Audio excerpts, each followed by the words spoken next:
One day, I was your typical elementary kid. Then the next day, my life was hanging by a thread. The morning of May 31st, 2014 is the day that would change my life forever.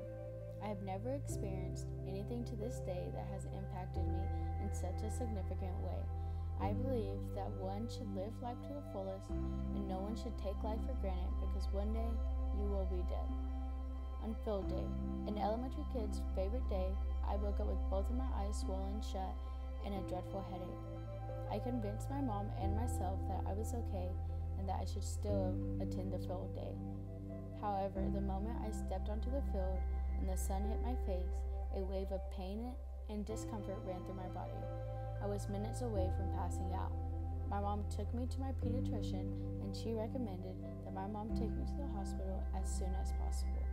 My mom then took me to the West Campus Hospital in Midland, Texas, and the doctors gave me both an MRI and CAT scan. After the doctors looked at the results from my scans, the doctors told my parents and me there was nothing they can do in Midland. Therefore, the doctors informed me that they would transport me to the Children's Hospital in Lubbock, Texas. I was rushed in an ambulance to a nearby airport since the hospital's helicopter was not at the hospital at the time of need. The doctors flew me to Lubbock with a medical airplane, which was luckily not in use. My parents were not allowed to join me on my flight, and as an 11-year-old, I was beyond scared. The one thing that gave me comfort was my favorite stuffed animal, a Texas Tech Red Raider pillow pet. Once I was in Lubbock, I received emergency brain surgery. The risk of my brain surgery was exceedingly high. I had a 50% chance I would not survive the operation or become special needs, but without this brain surgery, I would have died regardless, due to the fact of my severe health condition. Unfortunately, during my brain surgery, the doctors discovered the amount of fluid behind my eye sockets. The doctors went out into the waiting room and informed my parents of the new risk. After I was fully awake from my first surgery, the doctors told my parents they had to perform another operation, which could have led to losing my vision. I remember holding my mother's hand, scared and anxiously asking, "Mom, am I going to die?" She turned away and cried her eyes out. My parents called my closest family members who committed to drive to Lubbock and pray over me for an hour.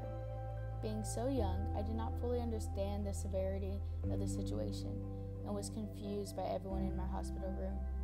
The next day, I had another surgery to release fluid from behind my eyes. I did not sleep for 3 days straight because of the amount of pain escalating through my body. The doctors told my parents and me that it was a miracle I was still alive.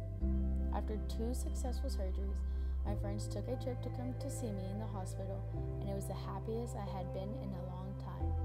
At the age of 11, I discovered that one's life could end at any second. Since my 10-day stay at the hospital, I learned to tell people I love them more often, try new things, and escape my comfort zone. Along with realizing how valuable life truly is, I put my heart, sweat, and joy in everything I do and remember my passion for life when I find myself going downhill. I am now going to attend Texas Tech in the fall and plan to create new friendships and have many more memories. I believe that the world has many more adventures in store for me to experience.